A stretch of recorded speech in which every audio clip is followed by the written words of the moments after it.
دی مسلم community جو ہے، جو مسلمان جو ہیں، اس لیے اس وجہ سے جو علماء ہیں، جو سنسیئر علماء ہیں، جو سنجیدہ علماء کہہ سکتے ہیں، اور جو مطلب سنجیدہ تو لوگ کہتے ہیں سنجیدہ، ایک مفتی صاحب ہیں وہ کہتے ہیں بھائی سنجیدہ، لیکن جو ہے وہ سنجیدہ تو نہیں کہیں گے، ہر ایک جو اوتھینٹک آدمی ہے وہ سنجیدہ ہوتا ہے. تو جو اوتھینٹک لوگ ہیں، جو کتابوں سے باتیں کرتے ہیں، مطلب جو کتاب میں لکھا ہے، جو اوتھینٹک کتابوں میں لکھا ہے، جو صحیح قرآن مجید میں لکھا ہے، جو صحیح بخاری میں لکھا ہے، صحیح مسلم میں لکھا ہے، جو صحیح احادیث کتب ستہ میں ہے، وہ جو ہے اس سے جو بات کرتے ہیں وہ سنسیئر اسکالرس ہیں، نہ کہ وہ جو 14ویں صدی کے مولویوں کی باتیں، گڑی ہوئی باتیں. اگر 14ویں صدی کا بھی ہے، یا مطلب ہمارے حساب سے تو اگر 20ویں صدی آنے والے صدی میں بھی اگر کوئی بات صحیح بولے گا تو ہم بالکل اس کی مانیں گے انشاءاللہ. لیکن جو بات وہی بولے جو صحیح ہو، اور جو صحیح نہیں بولے گا وہ چاہے پہلی صدی کا ہو. رسول اکرم صلی اللہ علیہ وسلم کے زمانے میں بھی ایسے بہت سے لوگ تھے، تابعی جو تھے، تابعی بہت سے ایسے تھے، مطلب آپ کو سن کر حیرانی ہوگی کہ تابعی میں بہت سے جھوٹ بولتے تھے. وہ تھے تو بہت معتبر، بہت اچھے تھے، بہت تقوی والے تھے. تقوی والا تو نہیں کہیں گے، لیکن ہاں دیکھنے سے آپ یہ کہہ سکتے ہیں کہ ہاں بہت اچھے تھے، لیکن جھوٹ بولتے تھے. تو اور یہ جو زیادہ تر حدیثیں ہیں وہ انہی سے آئی ہیں. تو وہ لوگ جو کتاب کے حساب سے بات کریں تو وہ معتبر ہوں گے.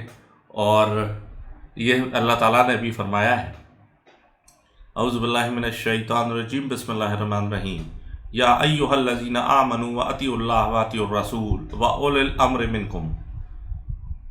تو اللہ تعالیٰ فرماتا ہے، O you believe obey Allah and obey his messenger and those who are in authority from among you. تو اللہ تعالیٰ فرماتا ہے کہ اللہ کی اطاعت کرو اور اللہ کے رسول کی اطاعت کرو اور ان کی اطاعت کرو جو تم پر حکمران بنائے گئے. تو یہ حکمران جو بنائے گئے، یہ کون بنائے گئے؟ یہ علماء بھی ہو سکتے ہیں، یہ ہمارے امام بھی ہو سکتے ہیں، اور یہ ہمارے جو ہیں حکمران بھی ہو سکتے ہیں. لیکن جو ان کی اتھارٹی ہے وہ اللہ اور اللہ کے رسول صلی اللہ علیہ وسلم سے تو کوئی بات ایسی سوچ بھی نہیں سکتے کہ ادھر سے کوئی بات غلط آ سکتی ہے. ان کی تو 100% اطاعت کرنی ہے.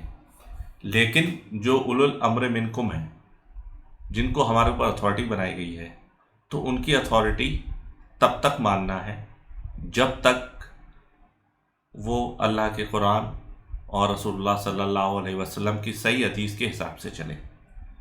اور اگر نہیں چلتے ہیں تو اللہ تعالیٰ نے اس کے آگے فرمایا ہے آیت میں کہ اگر ان سے تنازع ہو جائے، اگر ان سے جو ہے وہ ڈسکارڈ ہو جائے، اگر ان سے جو ہے کوئی اختلاف ہو جائے، تو پھر تم لوٹ آؤ اللہ اور رسول اللہ کی سنت کی طرف.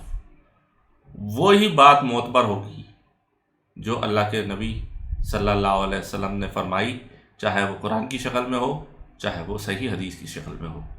تو ایسا آدمی جو جب تک اللہ تعالیٰ کی بات کرے گا وہ ہمارے لیے معتبر ہے، اور جو جس دن اس کی بات کرنا اس نے چھوڑ دی اور اس کے اندر ڈیوینس آ گیا تو وہ ہمارے لیے معتبر نہیں ہے، چاہے وہ اس نے پہلے کچھ بھی بولا ہو، یا پھر ایسا کوئی انسان جس نے پہلے بکواس کی ہو لیکن اب وہ اس نے توبہ کی اور وہ واپس آ گیا. جیسے کہ شاہ ولی اللہ دہلوی رحمۃ اللہ علیہ. شاہ ولی اللہ دہلوی رحمۃ اللہ علیہ ایسے تھے جو یہ کہتے تھے کہ بغیر تقلید کے مسلمان ہو ہی نہیں سکتے. صوفیزم اور خاص کر حنفیت کہتے بغیر تقلید کے مسلمان نہیں ہو سکتے، حنفی ہونا ضروری ہے. لیکن جب انہوں نے مطالعہ کیا اور جب ان کو اللہ تعالیٰ نے ہدایت دی، تب انہوں نے کیا کرا؟ انہوں نے پرشین میں قرآن ٹرانسلیٹ کرا، کیونکہ انہوں نے کہا کہ عربی تو ہر کوئی نہیں جانتا، پرشین جانتے ہیں، تو پرشین میں قرآن مجید ٹرانسلیٹ کرا، جس کی وجہ سے 5 سے 7 سال تک آپ جنگل میں چھپے رہے. کیونکہ لوگ یہ کہنے لگے کہ بھئی اس نے قرآن ٹرانسلیٹ کر دیا. بالکل وہی باتیں ہیں جو اب ہوتی ہیں کہ ٹرانسلیشن مت پڑھو، یہ مت پڑھو، وہ مت پڑھو. جو انڈیا کے جو بڑے مغاز فکر ہیں حنفی، وہ کہتے ہیں قرآن مجید ڈائریکٹ مت پڑھو، گمراہ ہو جاؤ گے. کوئی یہودی ایسی بولے تو آپ یہ کہیں گے کہ بھئی یہ کیا بکواس کر رہا ہے. لیکن مسلمان ہو کے، 5 وقتہ نمازی ہو کے، قرآن مجید کے اسکالر ہو کے، اور 2 بھاری فرقوں کو آپ لیڈ کر رہے ہیں، الگ الگ 2 فرقوں کے جو علم بردار ہیں، وہ دونوں آپ سے کہہ رہے ہیں کہ قرآن مجید ڈائریکٹ مت پڑھو، گمراہ ہو جاؤ گے، نعوذ باللہ. تو کیسے پھر آپ جو ہے وہ ہدایت پائیں گے؟ تو بالکل وہی ہے کہ ایسے علماء کی تب تک آپ اطاعت کیجئے جب تک وہ قرآن مجید اور رسول اللہ صلی اللہ علیہ وسلم کی سنت کے حساب سے چلیں.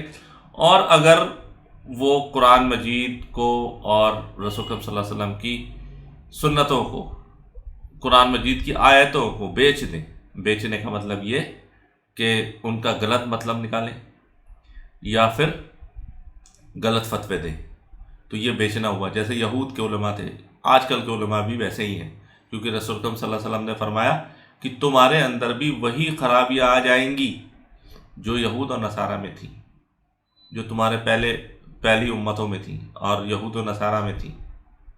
تو لوگوں نے پوچھا، صحابہ کرام نے پوچھا کہ کیا امتیں کی اور کیا خرابیاں؟ تو رسول اکرم صلی اللہ علیہ وسلم نے فرمایا دوسری حدیث میں کہ تم ان کو اپنا رب بنا لو گے.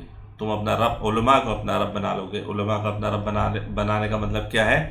کہ جو قرآن مجید میں باتیں ہوں گی وہ چھوڑ کر وہ تم علماء کے دیے ہوئے فتوے ان کو ذات و معتبر سمجھو گے. اور ہمارے ساتھ آج کل ایسا ہی ہوتا ہے کہ انڈیا کے 2 بڑے مغازِ فکر جو ہیں، وہ ان کے نظر میں قرآن مجید اور حدیث کچھ نہیں. ان کے اپنے فقہ حنفی جو چل رہی ہے وہ اس کو ذات و معتبر مانتے ہیں، نعوذ باللہ. اللہ ہمیں اس گمراہی سے بچائے. واللہ اعلم. سبحانک اللہم و بحمدک، نشہد ان لا الہ الا انت، نستغفرک و نتوب الیک، وما علینا الا البلاغ المبین. جزاکم اللہ خیر. السلام علیکم ورحمۃ اللہ وبرکاتہ.